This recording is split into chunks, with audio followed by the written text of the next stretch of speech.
Like if you gave me a map of even New South Wales and went, where the fuck is Bondi? I could not tell Really? you where the fuck Bondi is. Really? Oh my No, god. I have no idea where the fuck Bondi is. It's literally just. I don't know It's whether it's literally like just north a east bit of or central. south a No, bit. no, Yeah. no. See, I have no idea where the fuck it is.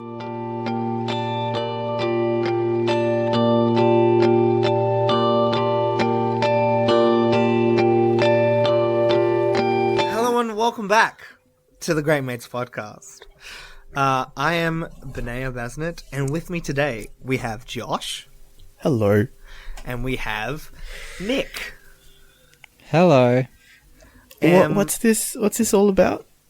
So if you don't know what the Great Mates podcast is, we are a couple of mates. We are mates now. You know, I started the series. You know, we've done this for two Through years. 2 years? So 2 years, yeah. I was gonna say Yes. 3, but no, it's been 2. No. Yeah.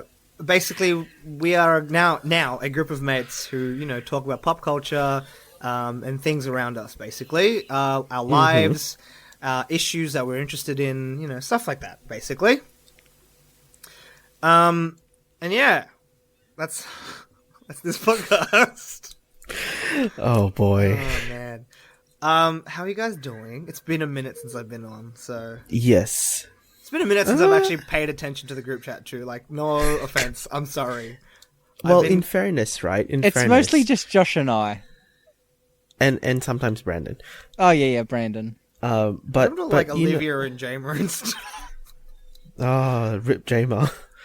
I Yeah, we heard presume from him in James is doing ages. uni stuff. Probably. Yeah. Yeah. Whoa. I mean, that's what Anastasia's doing. That's true. Did she go But- on a date recently? Or was I dreaming when I read that? No. Yeah. She did, but that's her story. That's her story, and when she I'll- comes we- back yeah. on, we will We get will talk. all the. I don't know. But yes. Because I've been like, the last thing I remember before I kind of like zoned Disappeared from this world. out. Yeah. Dude, I don't even remember what the last thing we talked about was. And then I kind of came back on this week because of like stuff. I've just Yes. I mean, you destroyed your laptop and then Yeah, kind of. that's Oh, what happened. God. Yeah, no, I You fucked up my laptop. Which Then you happened. That's the thing dusted. that happened. Sweet Yeah, Jesus. I had a very particular episode, we'll call it, and I invited my friends over because I was bored, and we had a party, like impromptu party. It was like 5 or 6 of us, and we just chilled and we got drunk. I broke the glass part of my Boston Shaker, so I gotta buy a new one of those now. But yeah, I got drunk that night, and as I was getting into bed, because the night before I had been watching anime in bed, and so I put the laptop underneath my bed because I'm an idiot, instead of putting it back on my desk. I kind of stood on my laptop on the corner of it, and it split the screen. Oh so I my fucked god. up. Yeah, and I still haven't gotten it repaired, so I'm using my computer right now. Which, I mean, lucky I have a computer. But yeah, no, God. that happened. No, I don't know why. I can't remember why. I think it was because, like, I was just like, I have no idea why I zoned out of the podcast. I mean, a new job. Yeah, I mean, yeah, but like, it's only like 3 days a week, like, and it's the same Yeah, but days that that's I still, work my like- old job. So Yeah, but that and like classes and I mean, uni's been pretty alright. I think, if I'm being honest, it's more just like my own mental health. I've been kind of like yeah. not Yeah. there, which is like, and it's not like I'm not up like this, like I'm not in a bad state of mind. It's just I've just been like empty, like I've been airheaded basically for the last 3 weeks. Yeah. just kind of thinking about nothing, Mm-hmm. Which, I mean, it helps sometimes. But no, then I got kicked into gear because I've started making a documentary. It's like it's a short doco for an assignment at my uni, but like, it's kind of given me some motivation to actually talk to people again. Oh my god. Yeah, well, look, I kind of may have skipped out on uni for like 2 weeks, maybe 3. I did that. I did that in my last semester of TAFE. Yeah, look, but it's not like I wanted to because I just didn't feel motivated. Yeah. And it wasn't, and again, it wasn't. I wasn't feeling sad or anything. I just I don't know. I guess I had no motivation until recently, basically, which is like story of my life, which sucks. But Yeah, mine when I had mine, I went back after a teacher emailed me like, "Are you still like want to attend classes? Because like I if got you that don't show up email. this week, I'm gonna have to start failing you on assignments." That's exactly what my fucking And I was like, tutor said. "Cool, She said, looks like I gotta come." And I mean My- that was for the best because then I didn't miss a Yeah. day. Oh no, no, what was the cold before? No, I think the cold was before that. When our entire class got a cold, and there were days where only like 3 of us were there. Oof. yeah. I mean, we were already a no, small class, but we just like gave each other this terrible cold. Yeah. Well, That was I mean, fun. that's I kind of got a similar text. It wasn't so much failing my assignments. It was more just like, if you're not gonna come this week, I'm gonna tell the coordinator that you're not engaging, and so they'll pull you out of the unit. And I was like, oh fucking fine. Oh yeah. Oh, mine Which wasn't is- like I'm gonna have to fail you, but mine Yeah. was like you have to attend so many of these labs so that you have competency in chromatography and I all kind of this. find And I was it. like, I find it looks like kind gotta of dumb. show up. I find it kind of dumb. Like, if I get the assignments done, what's the point? But like at the same time, I understand that it's technically not a like uni course. I'm still doing basically a TAFE course right now.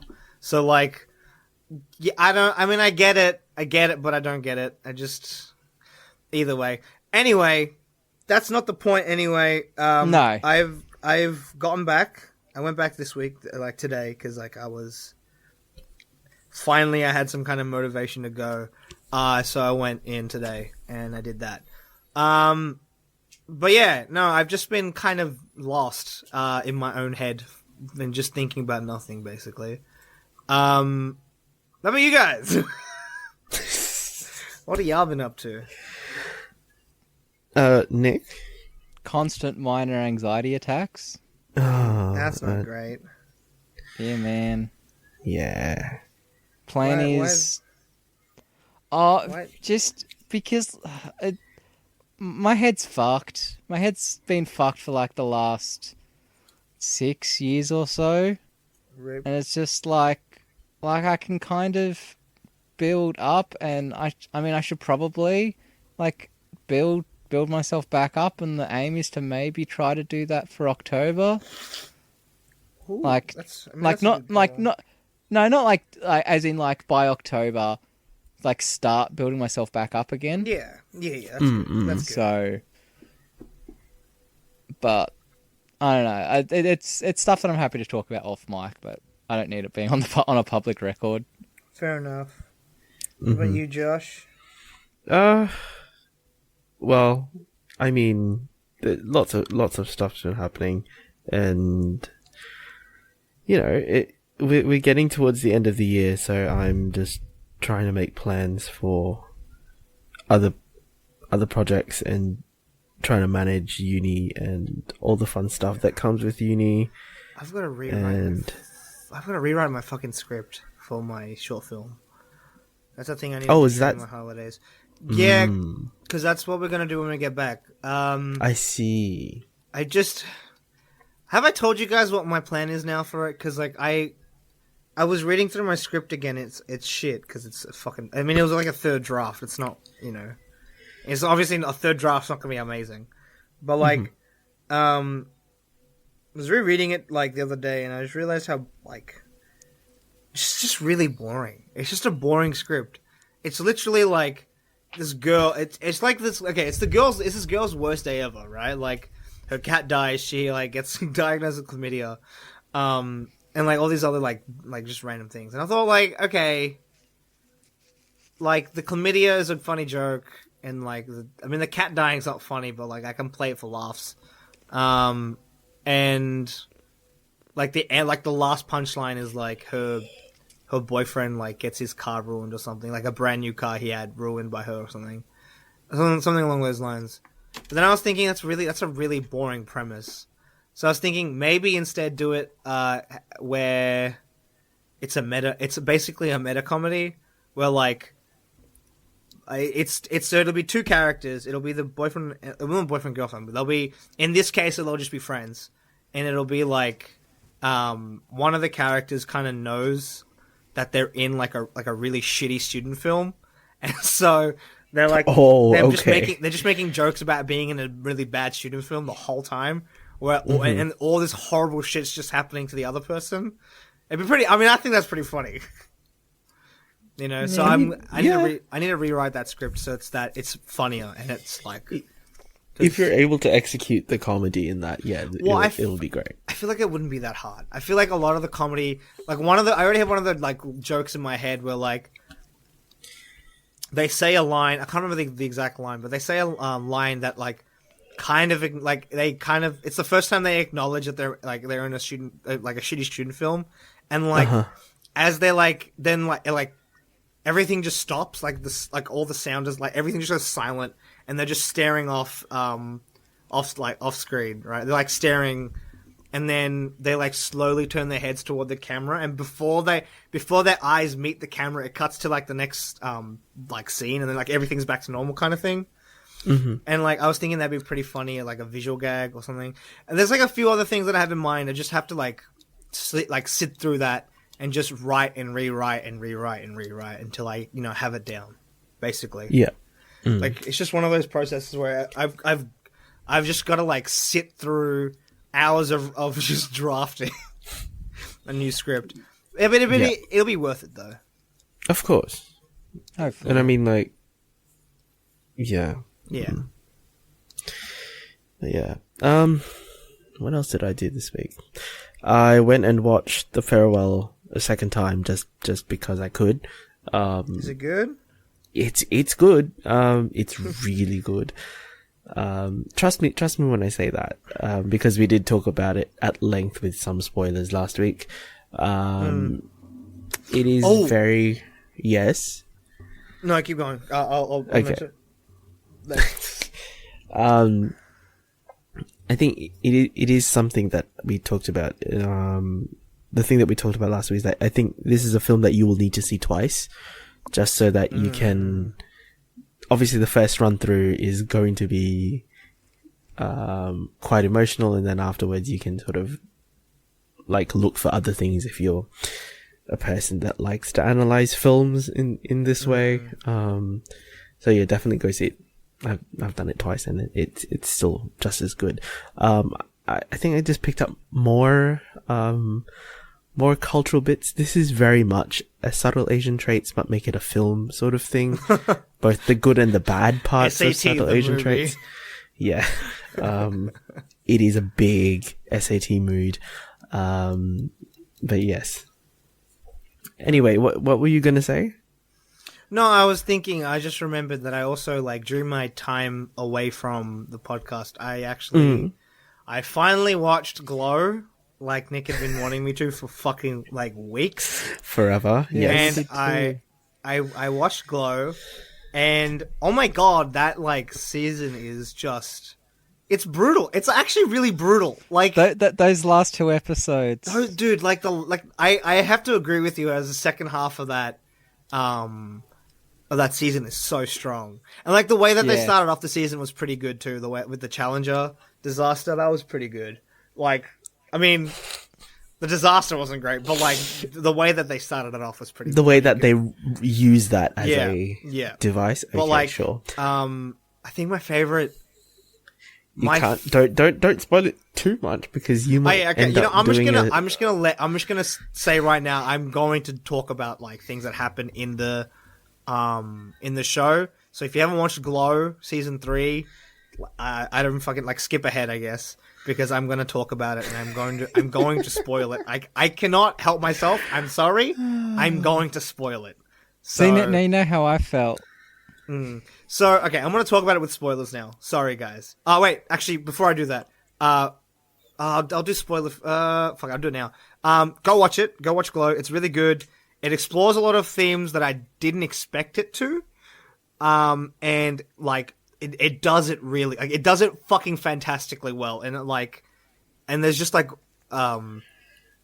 it just makes you feel really. I think the word is empathy. Like, there's a lot of empathy in this season, especially towards the end. At least in my case, when I watched it. All right, okay. So now I want to talk about it with spoilers, right? Glow, season 3, fucking 3. season 3. Oh my god, holy shit. Okay, so my favorite episode has to be the camping episode. Yeah, it's good. It's a good episode. Not nice and strong. With the transformation of Sheila, the revelation of forgot her name. Jesus Christ. God damn it. Who?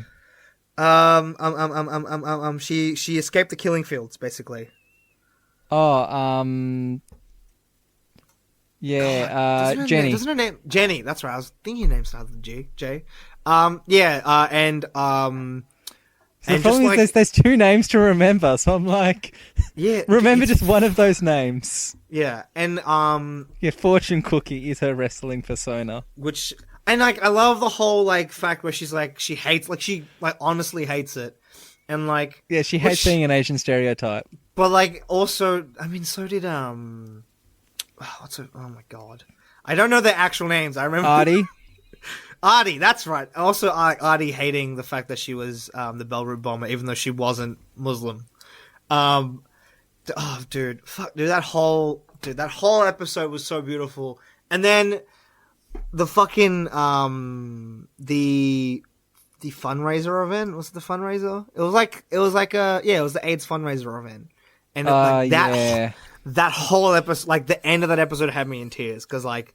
Yeah, man. With the fire and then all the like the fucking hates, like all the hate stuff, graffiti all over the wall. For context for Josh, so it's 80s height of gay panic. Yes. And this season is set in Las Vegas. So there's okay. a guy who's running who runs his own drag show, and every year he now holds an AIDS fundraiser where he has like drag acts and like short scripts and it's a variety show. Yeah, it's an really AIDS benefit. And like, but then the episode ends with the building being sprayed with quite vile profanity, and the venue being firebombed. Yeah.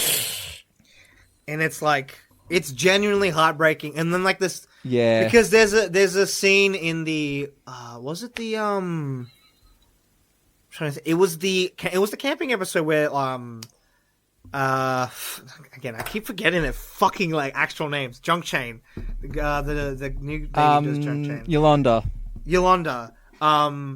It's when Yolanda confronts Artie about being gay, right? Because they're in a relationship together.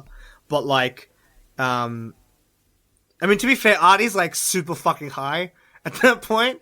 But like, Yolanda asks her like something, and well, it starts a couple episodes before where it does where there's one-sided oral sex. Yeah, and she feels like Artie feels uncomfortable with Yolanda going down on her, which is like, I mean, I get it because I feel like for Artie, it's like there's just a lot of, at least in my opinion, from my perspective as a brown person, I feel like there might be a kind of weird cultural thing there too. Possibly, although I don't think it's ever really. It doesn't feel like it's properly explained. The whole, insecurity about that. But yeah, it starts there and it kind of evolves. And I think in the camping episode, they get Yolanda basically confronts her and says like, and Artie says like, why do I need to be a label? Like paraphrasing. Why can't I just be whatever I want? And then Yolanda is kind of like Yolanda gets obviously offended by that because she has labeled herself, and then that whole like the whole hate thing happens during the AIDS fundraiser, and then and Yolanda has a date that isn't Artie. Yeah, and then like at the end, like Artie, it's like Artie like when she leaves and she looks at the floor. of like, and like all the like graffiti everywhere that's just saying like, um, all that vile shit. Like, and she then looks up at Yolanda, and like she's just frozen, and it's so like it's just one of those things where you're just like, fuck, dude, like holy shit. And then yeah, it's just, oh man. Also, can we talk about Bash real quick? Oh, sorry, Bash. Fucking, I'm so upset with where his arc went, but I kind of understand why it went there, because I feel like I don't know how long I had been speculating or was part of like the fan theory train that Bash was pretty much he was gay. I don't know how long I was on that train for, but I think it started somewhere in season 2 for me, and then. I mean, it all kind of happened with his butler's death. Yeah, right. That kind of spurred him on. Yeah, you see his gay panic during that. Yeah, and then then they go to Vegas, and at the end, is it at the end of season 2 he gets married to Yes, because she doesn't have a green card. Yeah, and then like he tries to actually love her, which is so like that's such a weird thing to do. Like not gonna no, he does. He completely loves her. Does he really? He's just in my opinion, like especially like looking at my parents, like he loves Rhonda, like right. But I mean, I guess like you can't say you don't, right? Because it's anyway, it's a thing. Point being, he marries Rhonda, and like they they get married, and like I think the start of the season, there's a lot of sex at the start of the season. I'm not gonna lie, but then like towards the end of the season, or like towards the middle, really, Bash and Rhonda are like basically barren. They're not having much sex, and then. He's Rhonda, chalking that up to like the stress of producing a wrestling show, and also trying to produce other shows. Yeah, and then finally, Rhonda like invites what's her name? Melrose. Melanie.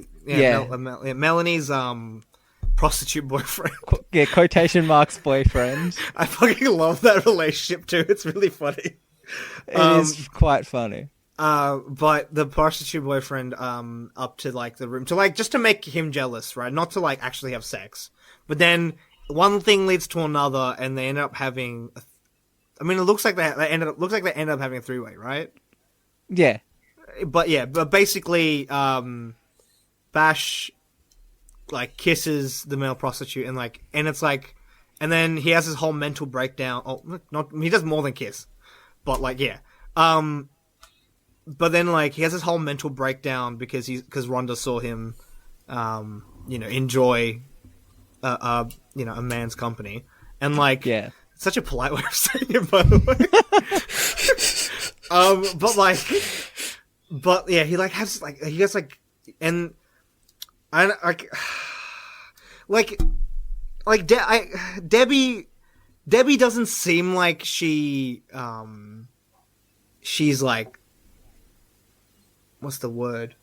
Like upset or anything by it, but like, and it seems like she's very like empathetic towards what Bash is going through, and like she obviously she doesn't seem hateful for one, she's an LA actor, and yeah, like the 80s, like LA in the 80s wasn't. West Hollywood exists at the moment for a reason. Yeah. And also like, she's got a producer hat on. She's like, we just need to get this fucking show done. Yeah. Just pull your fucking pants up and let's produce this piece of shit show. But I feel like when when she finds Bash in that state where he's like freaking the fuck out that he actually enjoyed male company, to put it politely again. Just like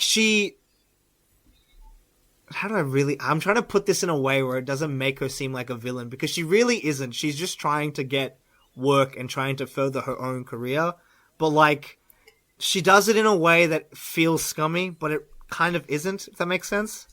But yeah, Like, but she feels scummy the entire season. Like, That there's is not true. one moment in that That's true. where she is not a cold-hearted bitch.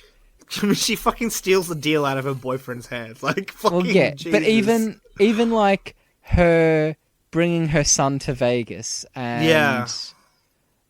Although I feel like that's kind of fair on her part, though. Like I get it that it's kind of bad for him for the child to be there, but like also it's yeah, but also at the same fucked time, up would that you not think? Would you not think she would find a house on the outskirts of the city? That's true. Yeah. Or maybe like a private apartment that's not in the casino. Yeah. And That would probably, it would have been a better situation, but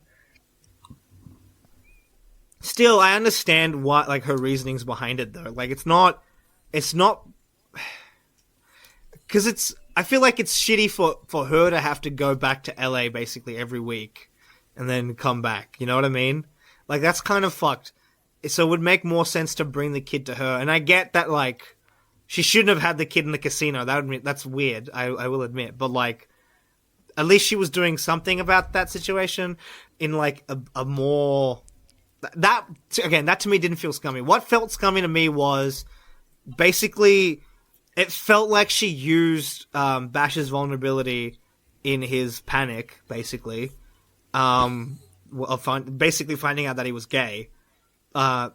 Using that vulnerability for her own like gain to get that TV network so that she could make her own like stuff. That's what it felt like at the end.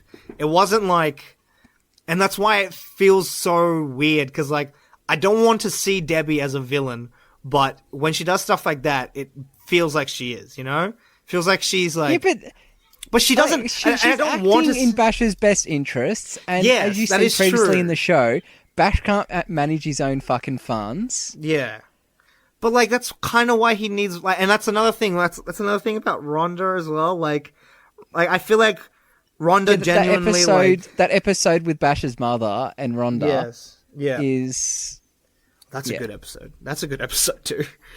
I don't know. There's so much episodes. There's just something about Debbie where it's like it feels like a lot of what she does feels scummy, but I don't want to. She's scummy in the first two seasons as well. I know, but like, but it makes me feel like she's a villain when I don't want to see her that way for some reason. I don't know what it is that's compelling me to not want to see Debbie as a villain, but like something's stopping me there. And I think she's not going to be a villain.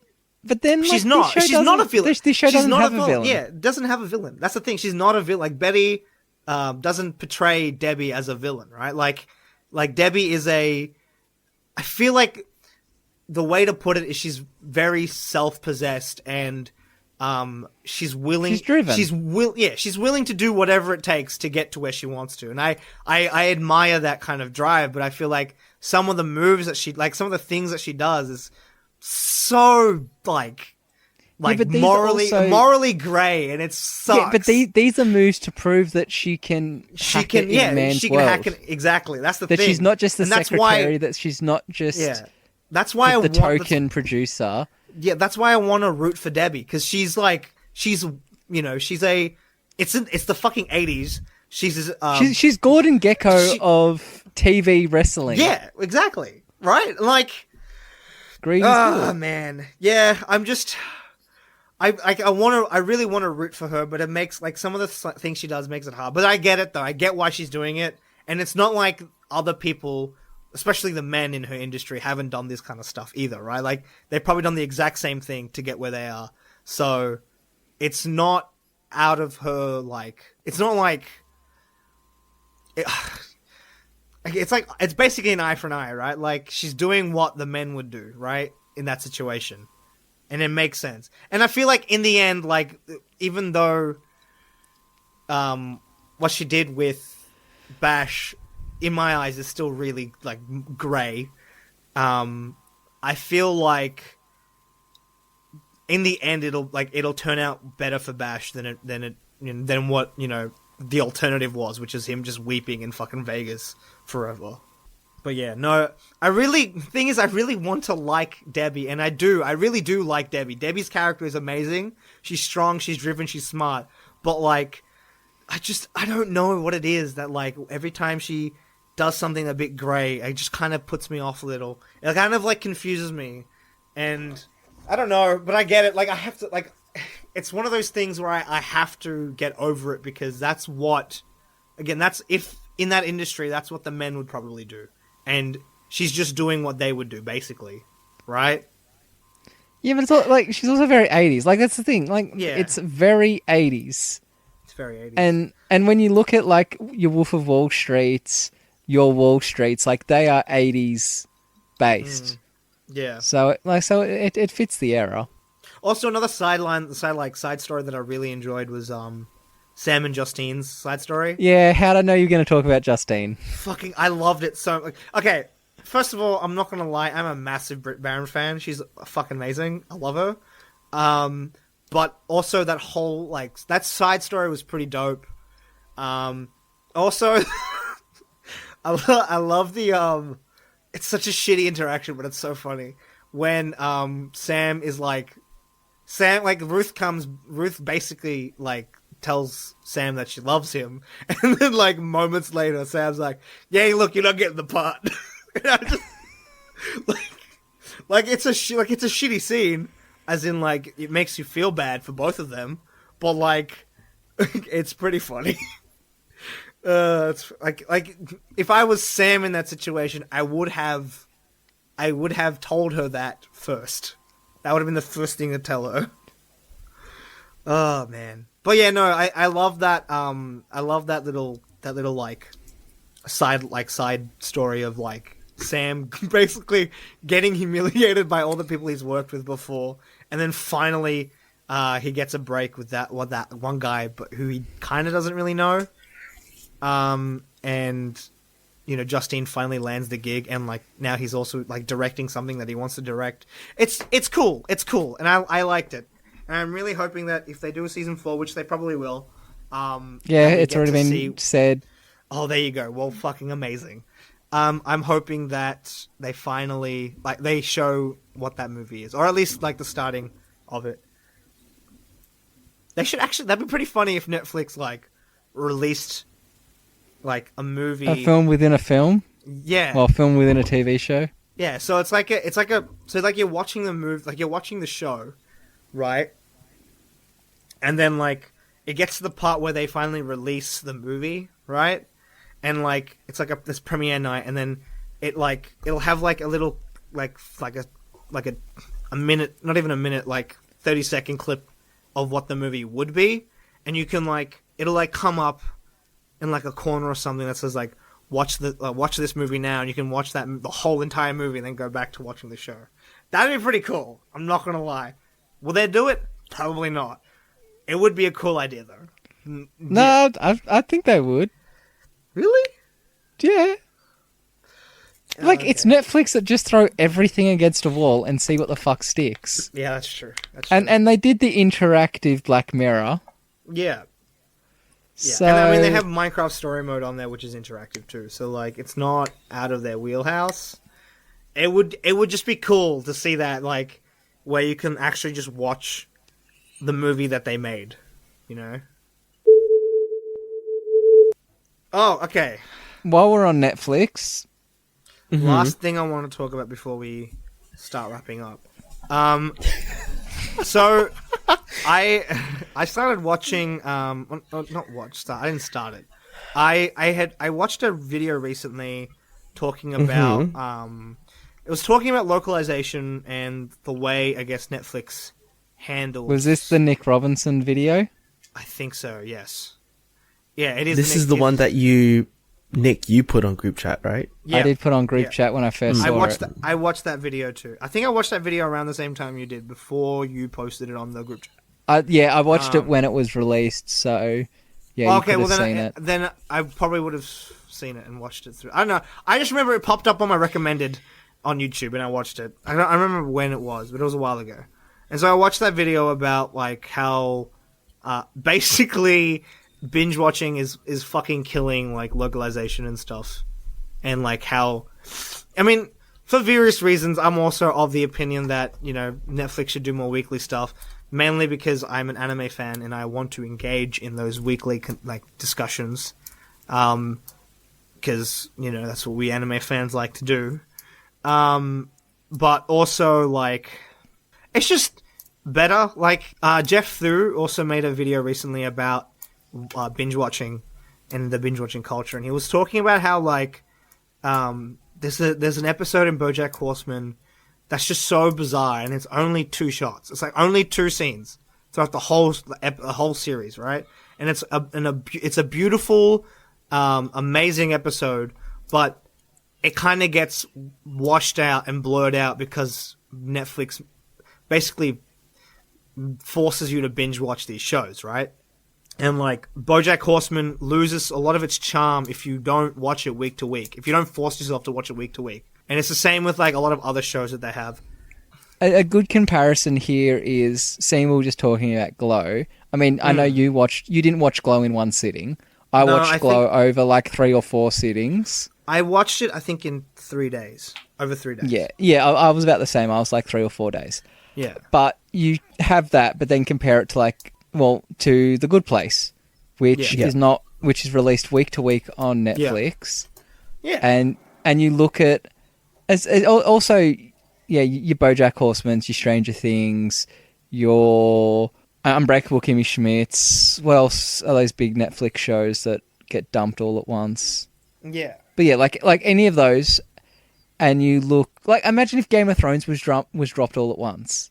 Oof. Yeah, no, that would fucking suck. Like, you one of the good things about watching Good Place week to week is that each episode packs like its small punch, and then, I mean, it is also a show where the last 5 minutes is just cliffhanger for the next episode. Yeah. But also you've got The Good Place, the podcast. Yeah. Each episode is able to pack its small punch, and then you have to wait a week. And I think that would have worked really good with Glow, because like Glow was the same thing, where it would pack its punch, and then there'd be nothing. Like, I think there was one episode of Glow where I was like, I don't have time to watch the next episode, so I just watched the first 7 minutes of the next episode. Yeah. So I could resolve that cliffhanger and then finished it in another. Yeah. And that's not fun. That's not fun. No. You want, and like, I you feel want like your consumers to think about your TV show. Yeah. That's not the point of what I was about to say. No. Back on point. I watched that video by Nick Robinson, and the example that he gave was Terrace House, and the explanation of Terrace House, the premise of it. It intrigued me because I feel like before that I didn't really have a good understanding of what it was. I just thought it was just a Japanese like reality show, and I was like, okay, boring.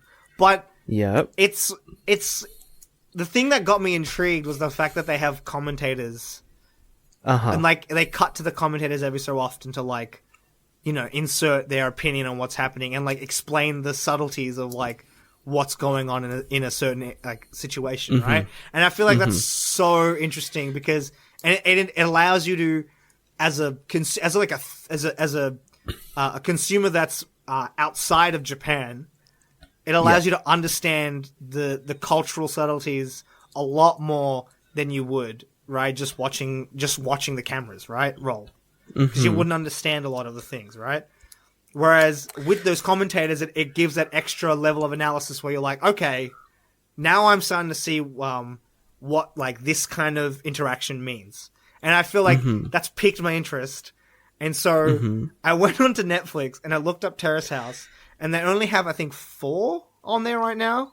It's the 2019 one, 2016 one, and there's another one that I haven't seen. And then Terrace House Aloha, which is, I think, is the Hawaii one, right? Yes. And I was like, okay.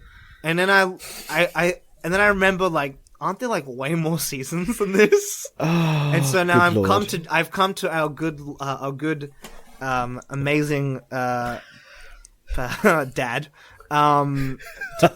because this is his brand, to ask, where should I Terrorist House? Yep. God. Where should I start with Terrace House? Okay. I should probably we'll probably rewind just a little bit for people that don't know.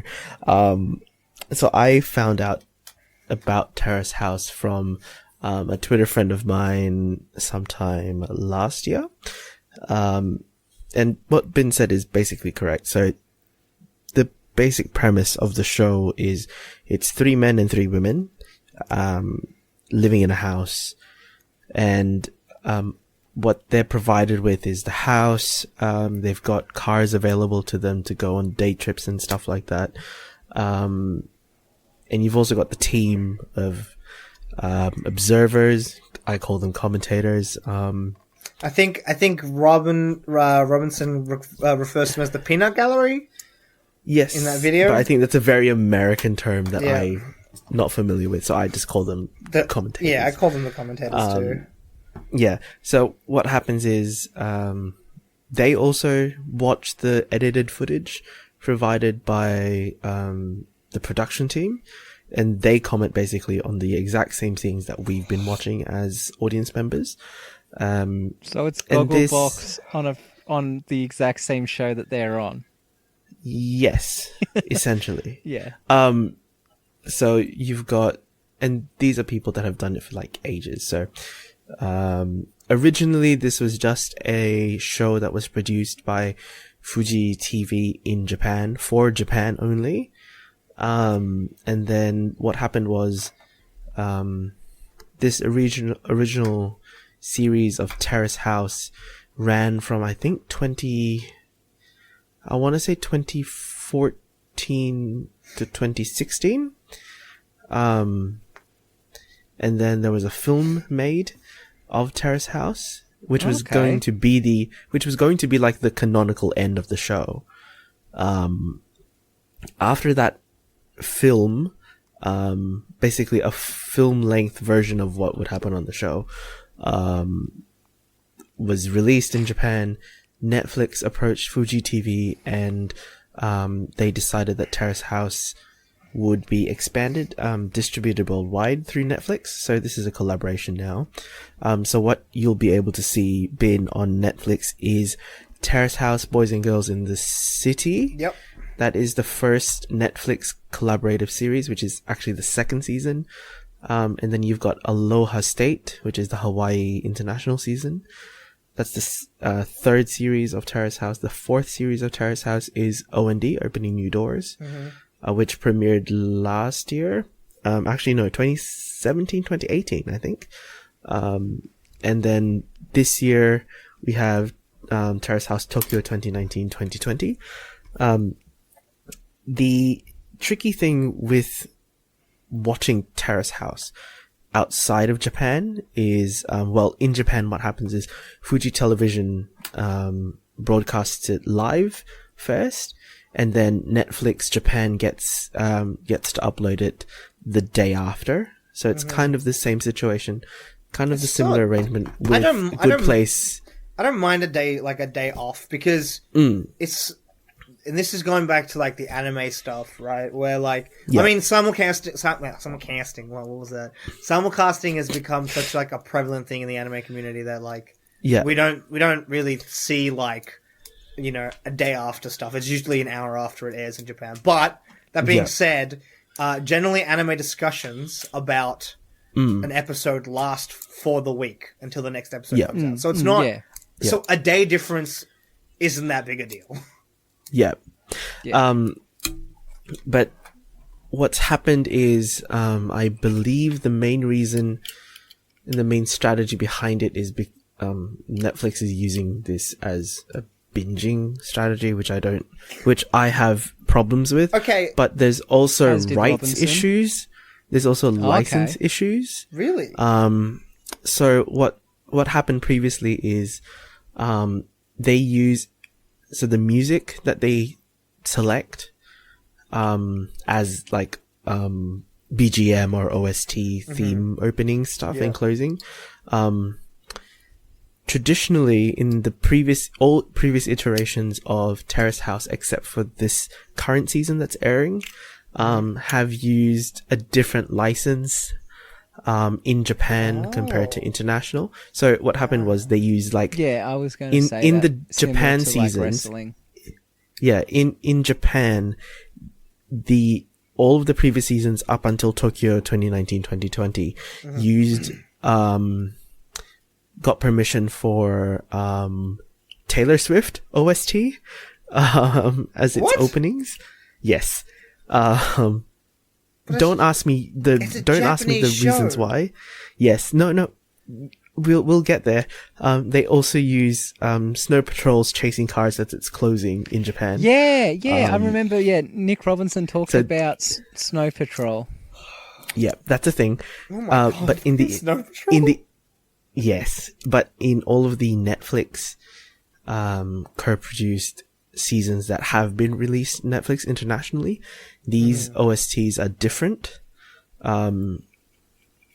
Must be a licensing thing. And again, this season, even though we no longer have Swiftie as the Japanese OST, they've moved on to Churches. Churches isn't that bad though. No, but I mean, still the a Japanese thing is still a Japanese show though, which is so weird. Yes. They should have Japanese music.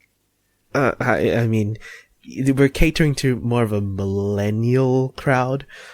Still, I don't know. I don't know. But then in that case, you've got two choices. Either you can go the J-pop route, or you can go the worldwide phenomenon US mega star. Yeah, I guess. And they've chosen the US mega star. But like, wouldn't you? I suppose because J-pop's, I don't know in Japan, but definitely in the West, J-pop has a extremely weeby vibe. Yeah, but like, okay, look at it this way, right? From my this, to be fair, this is coming from a weeb, so I can't really talk as much. But my point is, to me, it would make more it would make more sense to license music that those people that in the house are listening to, right? Like, it doesn't have to be Japanese music per se, but it should be what's pop. I guess like Taylor Swift is popular in Japan, but like I think that was the main reason for them holding on to the Taylor Swift song that they chose. I think for all seasons. But like, I don't know. Because I listen to a lot of foreign. Like, I listen because I'm a hipster and I can't. I am like just. Sweet. I'm from Melbourne. Okay, it was gonna happen. I live in the hipster capital of Australia.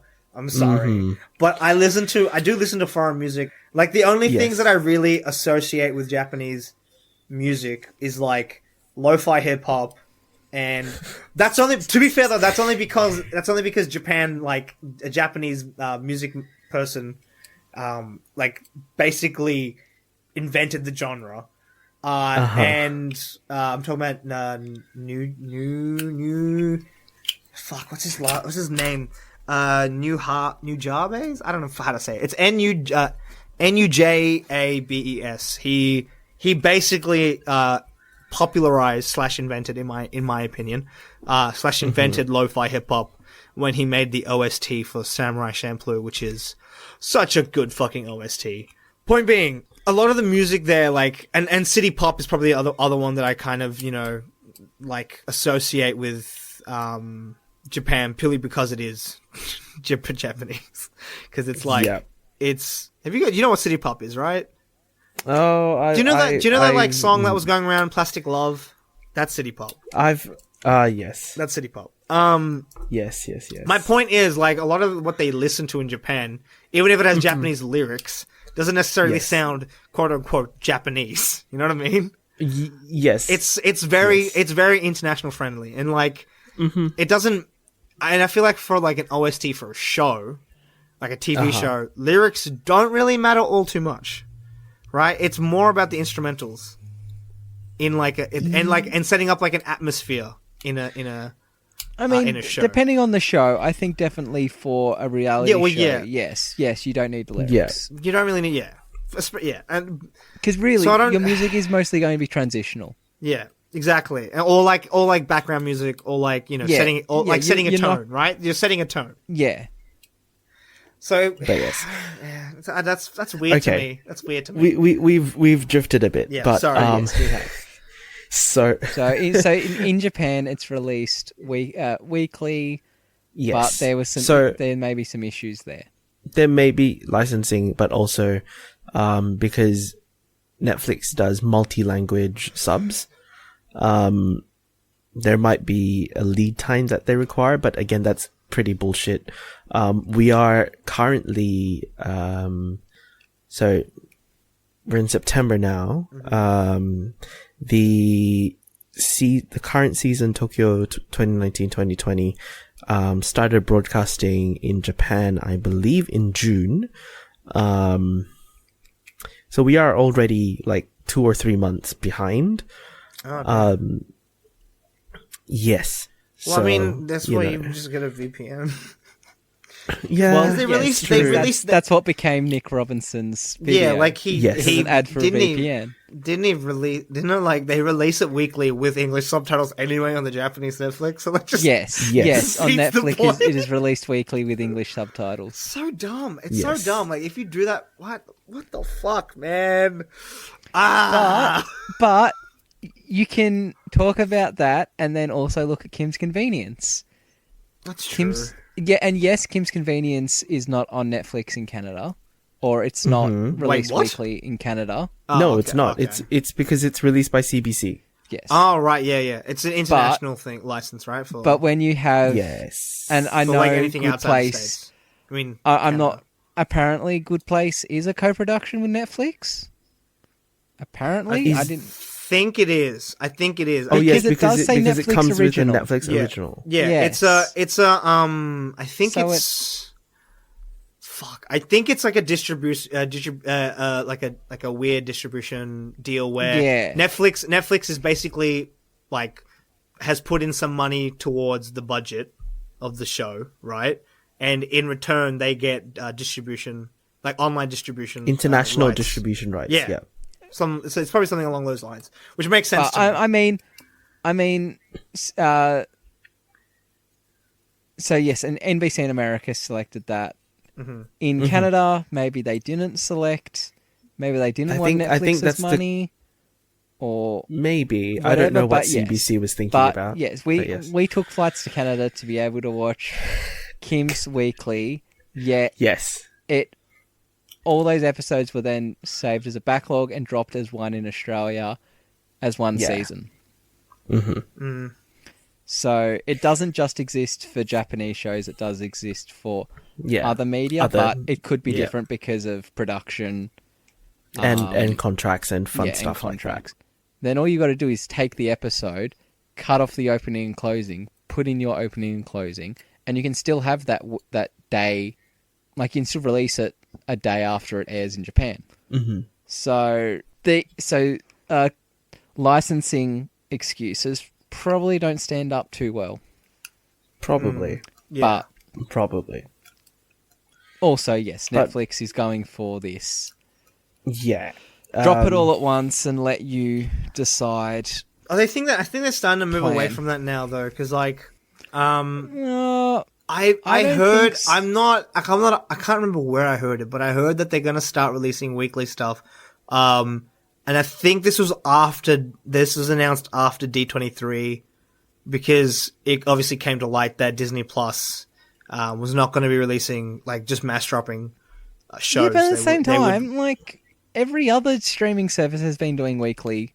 yeah, And I know, and I know such a- Disney Plus is going to be the big competitor, but when you've got shows, I mean, Yeah. Amazon dropped all at once, but like Hulu, Stan, it doesn't do that. all did like, weekly releases Amazon Prime's weird, like because it doesn't because it's not a streaming service; it's also a it's such a weird delivery like, service. I'm on because I have Prime Video for originally for Community, but now it's like for like all my anime and not all my most of my anime that's on there, and also TV shows. Point being, like the new anime that I'm watching on there, which is Vinland Saga, which is really good. Go watch it. That one releases weekly, and I think it's simulcast. Like it's released within the day of the the Japanese one airing, from what I know, which is what I feel like. I don't know, man. Like Netflix has this obsession in the West, and it's only the West, as Nick Robinson points out in his video, that for like this mass drop content, and it's really annoying because like the thing that and it kills a lot of really good series. Like it basically killed Little Witch Academia, which is an amazing anime that people need to go watch by Studio Trigger. It basically it ruins BoJack Horseman, even though it's an amazing show, right? Like BoJack Horseman is one of those shows where you need to think about the episode, right? Because it's like that show is a funny show, sure, but it's not one of those shows where you turn off your brain. It's one of those shows that you have to think about some of the jokes. And you have to think about the subtext. If you have a good translation team, then you'll have good sub. Like Crunchyroll has probably subs. Crunchyroll has one of the best translation teams and subbing teams in, I would say, in the anime industry at the moment. I can also imagine mostly it's just they run it through not an internet translator, but they run it through a computerized translator, and then they just have a human translator correcting the errors on it. So you can get it out. They had people like Reina at one point, right? Like doing translation work before Reina obviously moved on to bigger, better things. They have people on their translation team who are probably bilingual, and understand the subtleties of both languages, and are able to their as close as possible get a good reading on what. And it's not. I feel like it's not that hard to hire a good translation team. It really isn't. If Crunchyroll can do it, right? If Crunchyroll, which is this basically a startup, right? It was this tiny thing. If Crunchyroll can do it, I feel like Netflix with its huge budget can, right? And I feel like, okay, that's short, another fucking side note to this side note, right? So I saw, that Netflix has Neon Genesis now, which is amazing because Evangelion is one of the greatest anime of all time, and I'm so happy that more people have access to it because it's one of those animes that you watch and you realize that anime is more than just people hitting each other with fucking fists, right? It can get deep. It's also card games on motorcycles. Yes, but there's a lot of just mistranslations that kind of ruin really important moments. And it's not that big they're not big mistakes, right? They still convey what they're meant to convey. It's just a bit too, much, I guess. And crucify me for saying this, but the older, this, and it's only because I'm used to the older one too.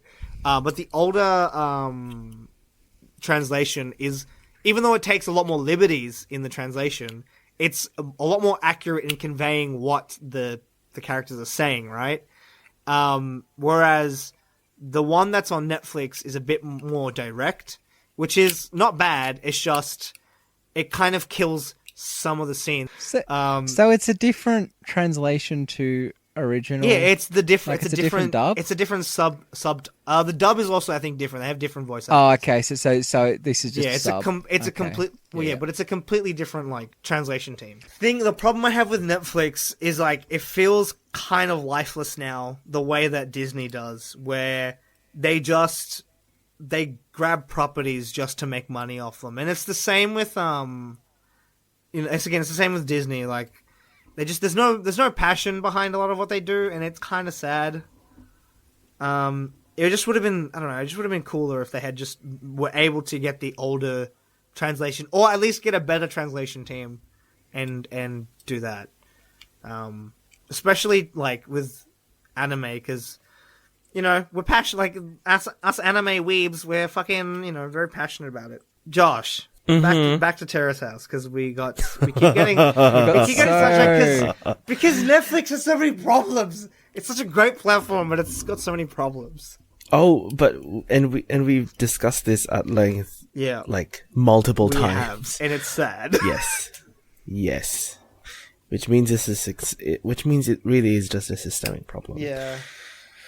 Unfortunately, but yes.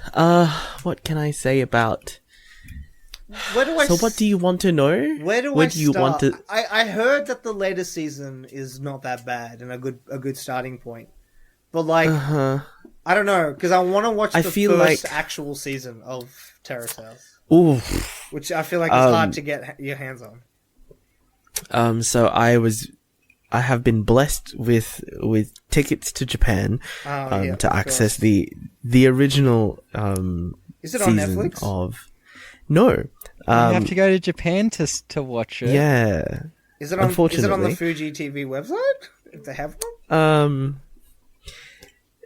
As far as I know, it's only available in There's Japan. a guy in Melbourne called Steele Saunders. If you ask him, he'll help you get it. Oh god. But yeah, I mean, I could probably so get a I have box set, been. right? It is 98 episodes and a film.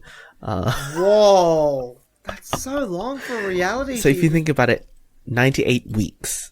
So it aired Yeah, but basically on and off if you for look about. at it similar Oh to my like God. Jersey That's Shore actually- or something, like Jersey Shore was like 2 or 3 seasons. that is true, and it follows the same Like- people basically. Yeah, but then you'd have like a different. I know, or the British ones do the same. But yeah, you do like 2 or 3 seasons, and then the next would be a different cast of 2 or 3 seasons, and That's Yeah. I I get it. I think I get it. Yeah.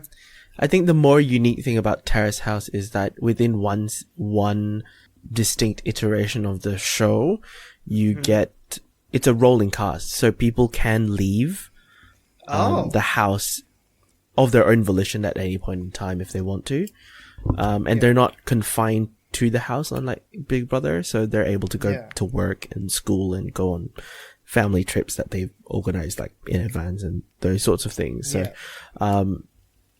but I've started watching the original series that is only available in Japan, and it's very rough.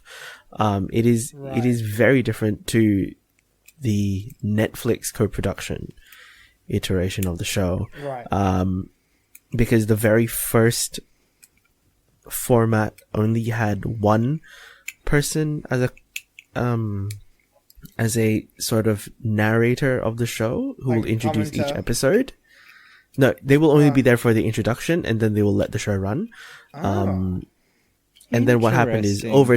over time, the commentary team grew. So the second season of the show, then had 2 people introduce the show, and then they sort of come in at the end to summarize, to bookend. And then, when we get into the Netflix co-productions of the show, then we get the full panel of 6 sort of come in. So I guess the best way to put it, if you really, really wanted to, you can go to Japan and watch the original version. But is there much continuity, or like I presume the commentators are standard it's like- between seasons. Yeah, it's like I feel like it's So- like reality TV where it's like you don't really have to know what happened last season or last series to like understand. Yeah. Like it's like The Bachelor. You don't have to. No. You don't have to watch last Yeah. season of The Bachelor because the girls are probably going to be completely different. So yeah, Or Yeah.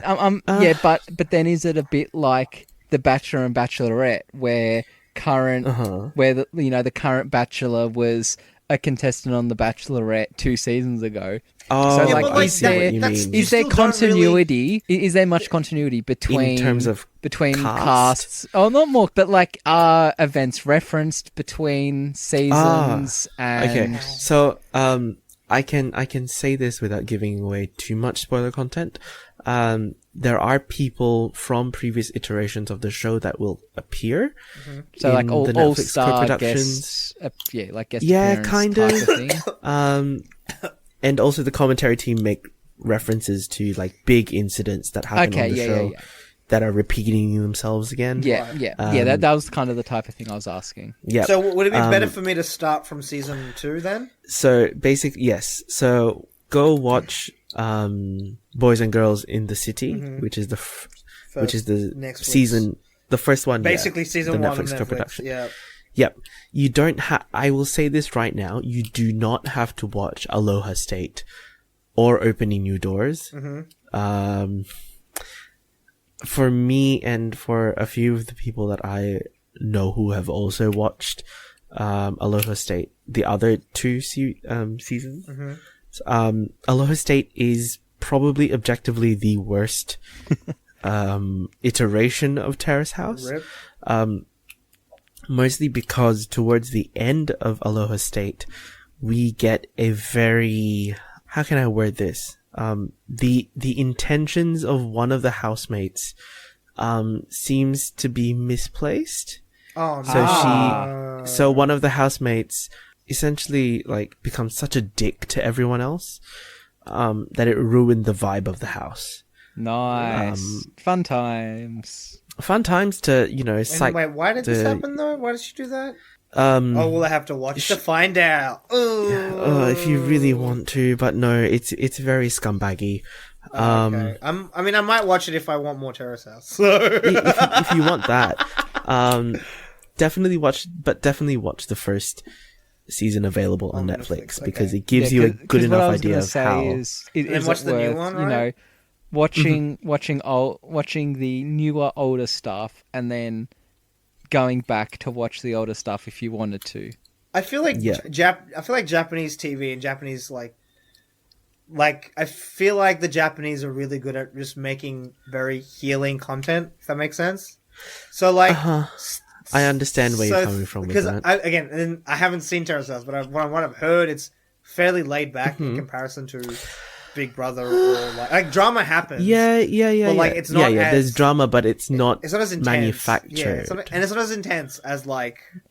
It's just like day to day real life, Yeah. right? And I feel like Yeah. the Japanese are good at making like healing content. So, and again, this is coming from my knowledge of like anime.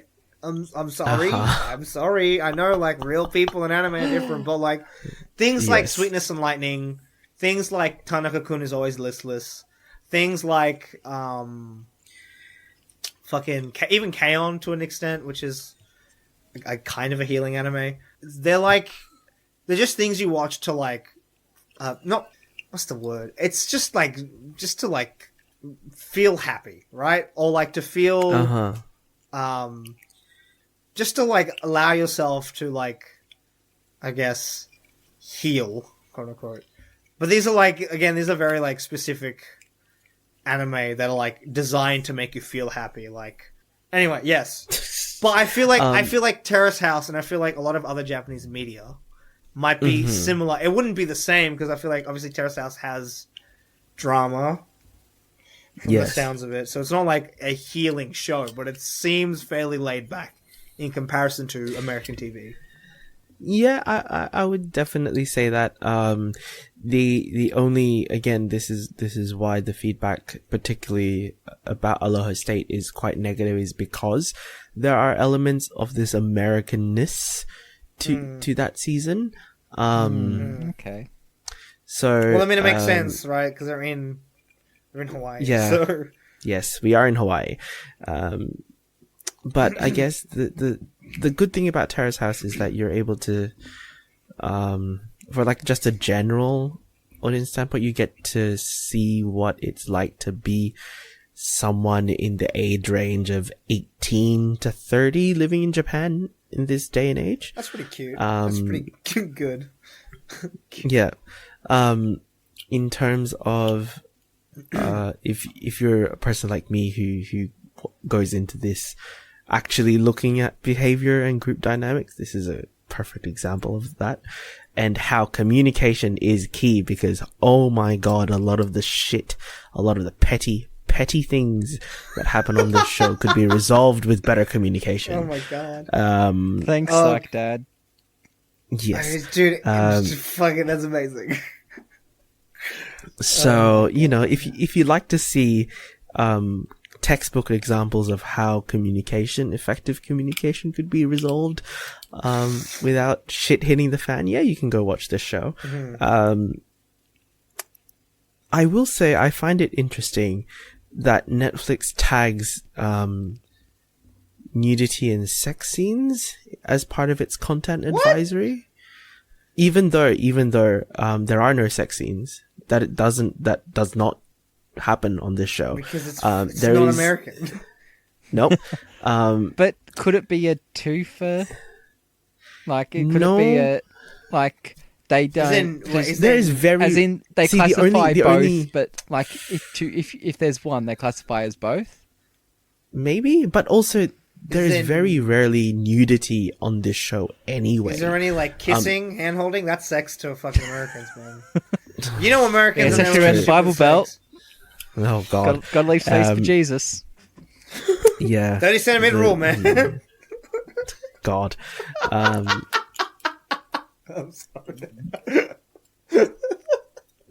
There's like general, like, you know, classic romantic stuff, but there's no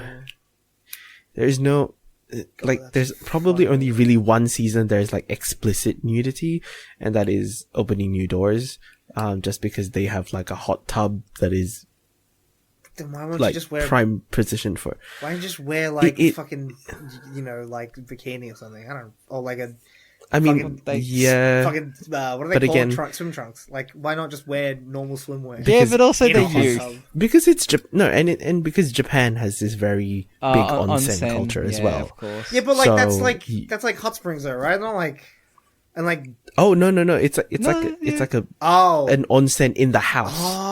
okay, that's kind of dope though. So- That's kind of dope. Yes. And if you love, I guess, interior design, and if you love food, I will say there is actually quite a big appreciation of how food is presented in the show. Ooh.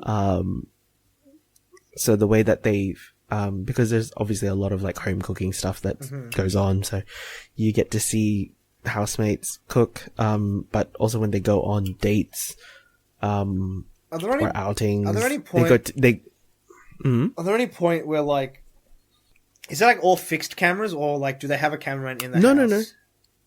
So there are multiple cameras in basically everywhere in the house, like in the bedrooms of both God, that's so weird. the That's so the weird. men to and the me. women.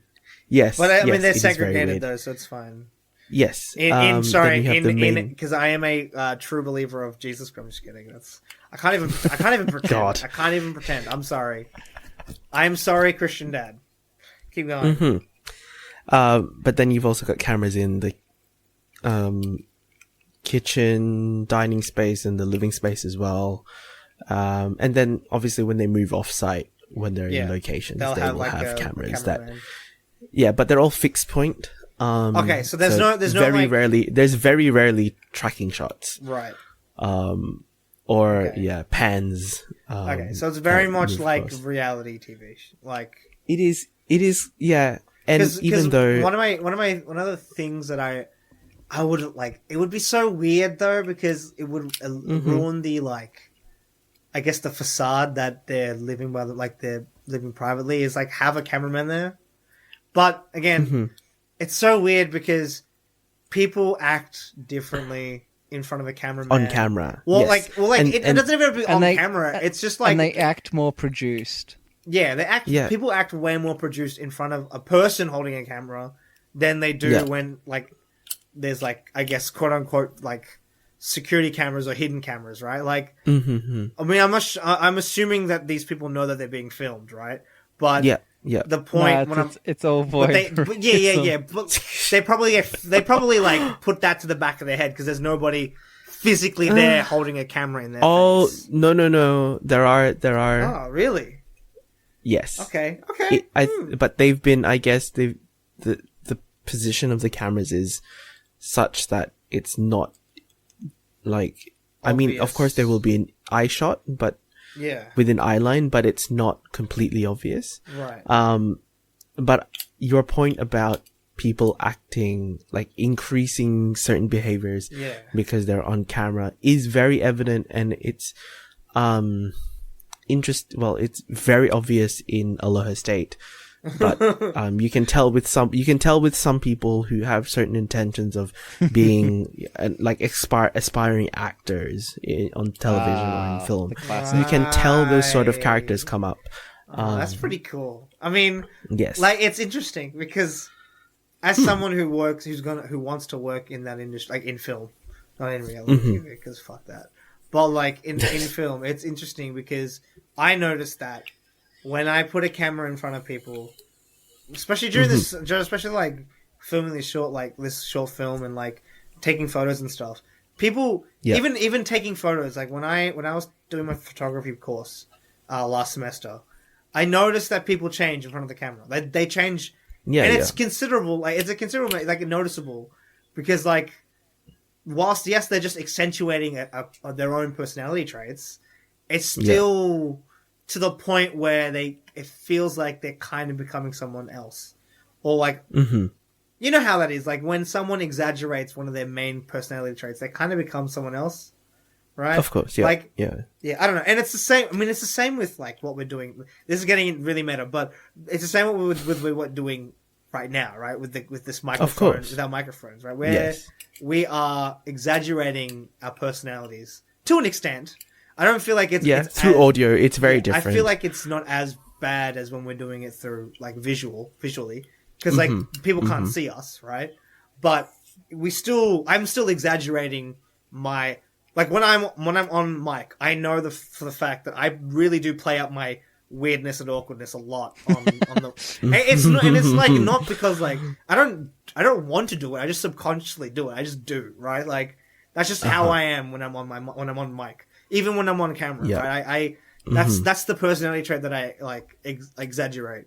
Whereas in person, I'm not that awkward and I'm not that weird. I'm like, I am weird and I am awkward. I'm just not that weird, if that makes sense. You know what I mean? It's not as far as I would take it on the podcast. I mean, and not that the well, I mean, when I have viewers, we have listeners, but not that the listeners would know, but the couple times we've recorded with video have been very different feeling episodes. Exactly, yeah. And it's the dynamic changes. It's interesting because like I just find it funny, and I don't know why we like as a person who doesn't understand psychology as in depth as say our dad. I don't it's such a weird phenomenon, and it's like I want to understand why. Why do we do that? Like why do we like exaggerate those features of ourselves? When we when we go on camera, or when we're acting, right? When we're being watched, right? Yeah. I don't know. Without dragging on this podcast a bit too longer, the TLDR of that is that to put on a show is kind of a need that humans sort of need want to fulfill, like because obviously being both visual and audio sensory creatures, we love stimulus, and like to an extent, like being that stimulus for other people, obviously depending on personality wise, is something that needs to be done regularly, which is why we have people that are actors and those sorts of things. So yes, there's a lot of psychology in terms of behavior in and around people, not just socially, but there seems to be and I haven't done too much reading into like behavior in terms of like acting and stuff like that, but that seems to be the general way approach to things. Okay, going back to Terrace House, we can see all those behaviors, good and bad, and I guess the thing that you have to be really mindful is that sometimes and I guess for Bin this will be very easy, but because weeb, for people that aren't familiar with Japanese culture, there are a lot of things that tend to be a lot more openly spoken about and not as spoken about. So things like conflict aversion is very much a thing. I can't imagine there being the big feuds that you see on like the big brawl. No, there won't be. There's no big physical thing.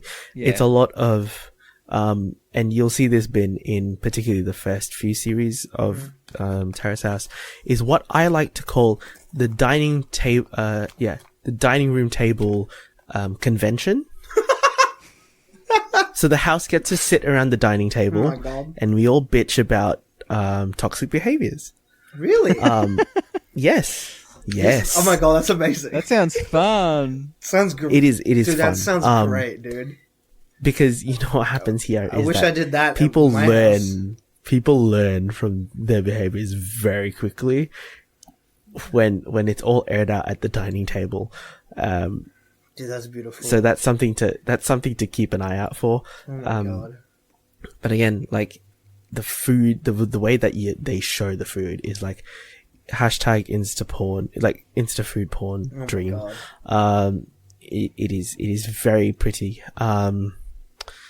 But yeah, that I mean, like, you know, and for people that have gone on my socials, I am currently threading my thoughts on Terrace House Tokyo, and you can find all my other thoughts there as well. So I think it's a good time. We better wrap up.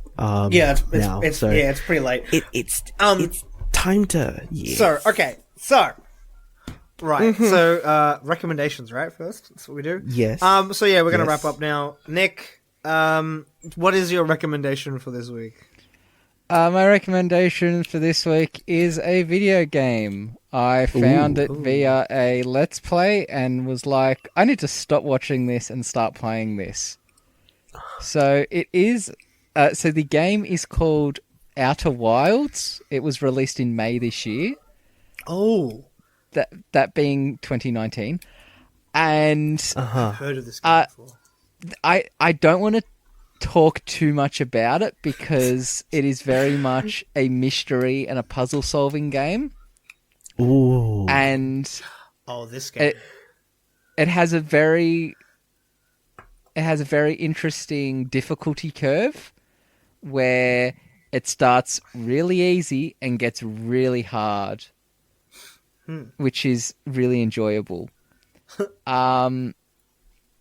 It is also, unfortunately, on PC currently an Epic exclusive, which, Ah. if anyone who knows PC gaming knows, the whole Epic exclusive thing is quite annoying, but it feel is like- coming to okay. Steam eventually. I feel like us as gamers. This is just a quick side note. I feel like us as gamers kind of we're too like. I'm gonna blatantly say it's privilege, dude. We're kind of privileged. I mean, the biggest issue with the Epic exclusive thing is not Epic exclusives. yeah, It's games. just- yeah, It's games that were on Kickstarter and people being like, yeah, back it and you'll get yeah. a Steam link, and then yeah. they're moving That's to Epic. the only problem. That's the only problem with what they're promising, it on Steam and then they don't, which is like Yeah, and that's then a they're problem not. because you've been lied to. But I think Yeah. the whole with what happened with, let's say, Metro Exodus, where it's got a year of exclusivity on Epic, I feel like that kind of stuff is kind of dumb. Like I getting mean, angry it about is was kind of dumb. annoying having to I understand that download people got, all the yeah. all the stuff, but at the same time, Yeah. I have a separate program to play Star Trek Online. I have a separate Yeah. program to play Minecraft. I have a separate program to play. Exactly. I have a launcher for Minecraft. I have a Mojang launcher. I have a Steam launcher. I have a Blizzard launcher. I have a Epic Games launcher. I have a what's it called? Nexon launcher for MapleStory and stuff. I have another launcher that I used to have for a different game called AVA. Like, I have so many launchers already. What's the Yeah. harm in getting another one? You know what I mean? Yeah, it's also on Xbox, so you can play it on Yeah. Xbox as well. But yes, Outer Wilds. It was also like $20 or $30 or something. Like, it wasn't that expensive. It looks, And it's a it game looks that I've- interesting. It's really interesting, and also it will take you like a good 2 to 3 hours to figure out how to fly your spaceship. Nice. Like, your spaceship is just such. Like, you look at, like, some games, just like your spaceship maneuvers so easily. and this just maneuvers a little bit too easily. Uh-oh. Like, the physics engine in it is really good. And that's what I mean. Like you move between different planets. So you're a space traveler, and you're trying to you're exploring your solar system and all the planets and that. And each planet has a different gravity, so gravity affects you differently. And some planets have shifting gravity, and so the physics engine in it is really good. But it does mean that your spaceship regularly is just crashing into planets, and you've got to be, and then you got to get out and repair your spaceship. But it makes the game fun because it starts off really easy with a really difficult just fly spaceship, but then you figure out how you fly your spaceship, and then the puzzles get really hard. Well, not hard. The puzzles are mostly easy. It's just it's difficult to find how you get to the easy solutions of those puzzles. Yeah. So, but yes, Outer Wilds. Okay. And where can people find you? People can find me at Twitter and Instagram at Nick Landcroon, and I have a new thing to plug, which I may as well just throw in. I've started to take really bad photos of Quidditch. If you want to check those out, they're mostly up on Facebook at the moment at, what is it? It is Spectrum Photography NUWC, I believe. But it's called Spectrum Photography. There is also a Instagram and I think Twitter. I can't remember, but they are not active at the moment. But I need to get more active on those. But yes, Spectrum Photography is my new shitty photography business. Nice. Okay. Well done, Joshy boy. What's your recommendation for this week? My recommendation this week is going to be basically a YouTube video series that is currently active, currently being uploaded, by the wonderful people over at Drawfee. Drawfee. For people who don't know what Drawfee is, they are, basically a bunch of, like, graphic artists that make stuff online. I think, like, I have no idea where like their content appears outside of YouTube under the brand Drawfee. But yeah, they're the people that brought you People Don't Know How to Draw Pokemon. That wonderful feel series is still Julia. Hashtag never forget. Julia is a treasure. Yes, she is. That's where I sort of came to know and love Drawfee, but they're doing a series that is like kind of RPG mixed in with like speed drawing or just drawing in general. It's called Drawtectives. Yeah, I was interested what series this was going to be because they've got like a couple of good series. They've got a couple of good series, but the one that I'm really intrigued by is this like RPG-esque murder mystery that involves them drawing stuff, which is really cool. And also banter. Who doesn't love banter? So definitely go check them out. It's on YouTube. It uploads pretty infrequently, but as of today's recording, we're up to like the 3rd episode, which is, if you want to come find me, on socials, if you want to come follow me and, see what I look like, I'm on Instagram. Or if you want to come and follow me, where I basically tweet my threads about Terrace House, and sometimes I fly to the UK or to Canada to watch Bake Off, which is a thing. Both iterations of Bake Off. I'm on Twitter as well as Abankunoi. Bin, what's your recommendation? My recommendation this week is a person. Sounds weird. You can't recommend yourself. No, it's not myself. It's this artist by the name of K. They go by K on Twitter, Kay. At K-Nematic, which is Kay Nematic. And they are a animator / artist on Twitter. They are the lead animator in a new game called River City Girls, which is amazing. It's a really good pixel beat 'em up. It's really good. Check out this person. I'm recommending this person because although they have a fairly large following, 38.1K, I feel like their following should be larger.